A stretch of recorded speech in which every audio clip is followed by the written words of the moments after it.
बिस्मिल्लाहिर्रहमानिर्रहीम। तीसरे कलमे की ताकत। तीसरा कलमा अर्श से फर तक कैसे आया? मोहतरम नाज़रीन, अल्लाह ताला ने बाज़ चीज़ों की बाज़ पर फौकियत दी है। जैसे सारी रात बराबर नहीं, रात का आखिरी हिस्सा बाकी रात पर फजीलत के एतबार से ज्यादा बरकत वाला है। यानी सहरी के वक्त अल्लाह ताला खास तौर पर दुआएं सुनते हैं। इसी तरह दिन के अव्वल हिस्से में अल्लाह पाक ने फजीलत रखी है, यानी सुबह सवेरे। इस तरह हफ्ते के दिनों में जुम्मा के दिन को फजीलत बख्शी, साल के महीनों में रमजान को फजीलत बख्शी। इसी तरह जगहों के एतबार से अल्लाह ताला ने मक्का मुकरमा को खास तौर पर चुन लिया। इसी तरह पैगंबरों में पैगंबर पर बाज को फजीलत बख्शी। इसी तरह अल्लाह पाक ने बाज इमाल को बाज पर फजीलत बख्शी। इसी तरह कुरान मजीद की बाज आयात को बाज आयात पर फजीलत बख्शी। कुरान मजीद अल्लाह ताला का कलाम है, लेकिन बाज हिस्सा दूसरे से ज्यादा बरकत वाला है। इसी तरह 6 कलमों में तीसरा कलमा बड़ी फजीलत वाला है, बड़ी बरकत वाला है। तीसरे कलमे की फजीलत बाकी 6 कलमों से ज्यादा क्यों है? इस हकीकत को जानने के लिए वीडियो को आखिर तक देखिएगा। तीसरा कलमा तमजीद। तमजीद मानी बुजुर्गी। मोहतरम नाज़रीन, आप पहले तीसरा कलमा और उसका तर्जुमा सुन लें, फिर आपको बताएंगे कि तीसरा कलमा अर्श से फर्श तक कैसे आया और तीसरे कलमे की फजीलत, बरकत और अजमत बाकी 6 कलमे से ज्यादा क्यों है। चलिए एक बार तीसरा कलमा तमजीद पढ़ लेते हैं। सुबहानल्लाह वल्हम्दुलिल्लाह वला इलाहा इल्लल्लाह वल्लाहु अकबर वला हौला वला कुव्वता इल्ला बिल्लाहिल अलीयुल अज़ीम। पाक है वो सब तारीफ अल्लाह के लिए है और अल्लाह के सिवा कोई मबूद नहीं, और अल्लाह सबसे बड़ा है। गुनाहों से बचने की ताकत और गुनाहों से बचने की अल्लाह ताला की तरफ से है, जो सबसे बुलंद अजमत वाला है। मोहतरम नाज़रीन, बुजुर्गान दीन फरमाते हैं कि ज़हनी, नफ्सियाती और मुआशरती मसाइल के शिकार हर इंसान को अल्लाह ताला के करीब लाओ और तौबा या इस्तग़फ़ार की तरफ राग़िब करो। इस सिलसिले में इस्तग़फ़ार की कसरत और तीसरे कलमे का विर्द क्या साबित होता है? क्या तीसरा कलमा क्या है और उसकी बरकत मुलाज़ा फरमाइए। तीसरा कलमा दुआओं और वज़ाइफ का मजमुआ है। नंबर 1 सुभान अल्लाह है, 2 अल्हम्दुलिल्लाह, नंबर 3 अल्लाह अकबर। ये तीनों वो कलमात हैं जिनको तस्बीह फातिमी भी कहा जाता है। रसूल पाक सल्लल्लाहु अलैहि वसल्लम के जिगर का टुकड़ा सईदा फातिमा रज़ी अल्लाह अन्हा से मंसूब है। रसूल अल्लाह सल्लल्लाहु अलैहि वसल्लम ने जब ये वजीफा सईदा फातिमा रज़ी अल्लाह अन्हा को अता फरमाया तो उस वक्त ये कर्म भी फरमा दिया कि इसके बदले में अल्लाह ताला गुलामों को आजाद करने का सवाब अता फरमाएगा। इसी तरह तीसरा कलमा में कलमा तैयबा का जुज़ भी शामिल है, ला इलाहा इल्लल्लाह, और फिर आखिर में ला हौला वला कुव्वता इल्ला बिल्लाहिल अलीयुल अज़ीम की तस्बीह हमद किबराई के साथ इसके मामूद बरहक होने पर और हर तकदीर पर कादिर होने का इतराफ व इकरार भी है। इसमें मौजूद है। उलमाए किराम और मुफस्सिरीन ने तीसरे कलमे का जिक्र करते हुए लिखा है, हजरत इब्न अब्बास रज़ी अल्लाह अन्हु फरमाते हैं कि अल्लाह ताला ने अर्श बनाया और फरिश्तों को उसे उठाने का हुक्म दिया तो फरिश्तों को अर्श बहुत वजनी महसूस हुआ। उस वक्त फरिश्तों को सुभान अल्लाह पढ़ने का कहा गया। चनाचे जब फरिश्तों ने सुभान अल्लाह का विर्द शुरू किया, उसको पढ़ते ही अर्श उठाना आसान हो गया। फरिश्ते बराबर इन कलमात को पढ़ते रहे यहाँ तक कि हजरत आदम अलैहिस्सलाम वजूद में आए। इनको छींक आई तो हजरत आदम अलैहिस्सलाम को अल्हम्दुलिल्लाह पढ़ने का हुक्म दिया गया। इसके जवाब में अल्लाह ने फरमाया यरहमकुमुल्लाह।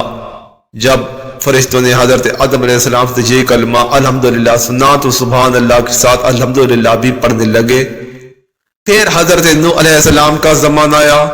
बुत परस्ती के खिलाफ अल्लाह ताला ने हजरत नूह अलैहिस्सलाम को हुक्म दिया गया कि कौम को ला इलाहा इल्लल्लाह की तलकीन करे। फरिश्तों ने जब हजरत नूह अलैहिस्सलाम से सुना तो उसको भी मिलाकर पढ़ना शुरू किया। याद रहे, अब फरिश्तों के पास 3 कलमात हैं, सुभान अल्लाह वल्हम्दुलिल्लाह वला इलाहा इल्लल्लाह। فرشتے ان کلمات کی تسبیح کرتے رہے، وقت گزرتا گیا۔ جب حضرت ابراہیم علیہ السلام کا زمانہ آیا تو حضرت ابراہیم علیہ السلام کو حضرت اسماعیل علیہ السلام کی قربانی کا حکم ملا۔ تعمیل کرنے لگے تو جنت سے جبرائیل علیہ السلام دمبا لے کر حضرت اسماعیل علیہ السلام کی جگہ اس کو قربان کر دیا۔ حضرت ابراہیم علیہ السلام کی زبان سے خوشی سے نکلا اللہ اکبر۔ جب فرشتوں نے حضرت ابراہیم علیہ السلام سے یہ اللہ اکبر سنا تو اس کو بھی ملا لیا، پھر یوں پڑھنے لگے سبحان اللہ والحمدللہ ولا الہ الا اللہ واللہ اکبر۔ اب فرشتے ان 4 کلمات کی تسبیح کرتے رہے، وقت گزرتا گیا۔ پھر جب ہمارے نبی محمد مصطفیٰ صلی اللہ علیہ وآلہ وسلم کو دنیا میں بھیجا گیا تو کیسے یہ کلمہ مکمل ہوا؟ محترم ناظرین، اب توجہ کرنا۔ ایک بار حضرت جبرائیل علیہ السلام نے رسول پاک صلی اللہ علیہ وآلہ وسلم کو تیسرا کلمہ کے پہلے واقعات کے بارے میں بیان کیا اور بتایا کہ کیسے فرشتے ان 4 کلمات کو جمع کر کے ان کی تسبیح کرتے ہیں، سبحان اللہ والحمدللہ ولا الہ الا اللہ واللہ اکبر۔ جب آپ صلی اللہ علیہ وآلہ وسلم نے ان 4 کلمات کو سنا تو اظہار تعجب کے لیے فرمایا لا حول ولا قوت الا باللہ العلی العظیم۔ جب فرشتوں نے رسول پاک صلی اللہ علیہ وآلہ وسلم سے یہ آخری حصہ سنا تو اس کو بھی ملا کر تیسرا کلمہ تمجید کی صورت میں ان کلمات کی تسبیح کرنے لگے۔ اس طرح تیسرا کلمہ مکمل ہوا۔ اگر آپ تیسرا کلمہ پڑھتے ہیں تو اس کے بہت سے فوائد ہیں۔ صاحب جمال فوائد میں لکھتے ہیں کہ رسول پاک صلی اللہ علیہ وآلہ وسلم نے فرمایا کیا تم میں کوئی ایسا شخص نہیں جو احد پہاڑ کے برابر عمل کر سکے؟ عرض کیا گیا یا رسول اللہ صلی اللہ علیہ وآلہ وسلم وہ کیسے؟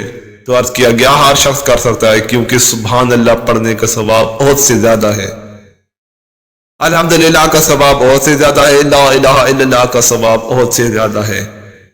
رسول پاک صلی اللہ علیہ وآلہ وسلم کی زبان مبارک اور پھر اولیاء صالحین و کاملین کے عمل سے یہ ثابت ہوا کہ اس کلمہ میں کوئی انمول خزانہ ضرور چھپا ہے۔ رسول پاک صلی اللہ علیہ وآلہ وسلم نے تو اس میں موجود کلمات کو اور جیسے بلند مرتبہ پہاڑ قرار دیا۔ بزرگان دین اس کے بہت سے فضائل لکھتے ہیں۔ حضرت ابو ہریرہ رضی اللہ عنہ کہتے ہیں کہ رسول پاک صلی اللہ علیہ وآلہ وسلم نے فرمایا شاعری کا ناز ہے کہ جس پر سورہ طلوع ہوتا ہے مجھے یہ زیادہ پسند ہے کہ میں یہ کہوں سبحان اللہ والحمدللہ ولا الہ الا اللہ واللہ اکبر۔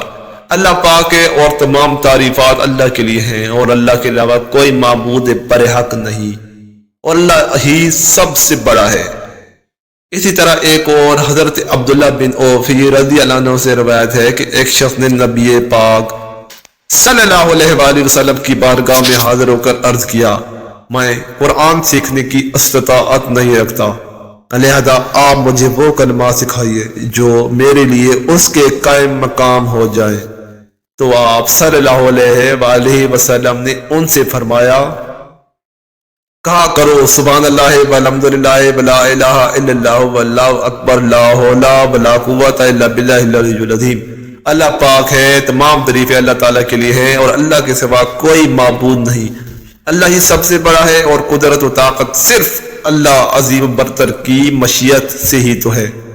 اس نے عرض کیا یہ کلمات ہم تو میرے رب کے لیے ہو گئے، میرے لیے کیا ہے؟ بس آپ صلی اللہ علیہ وآلہ وسلم نے فرمایا تو کہا کر اللہ رحمنی وغفرلی وہدنی ورزقنی وعافنی، اے اللہ تو مجھ پر رحم فرما اور مجھے بخش دے اور مجھے ہدایت دے اور مجھے رزق سے نواز اور عافیت عطا فرما۔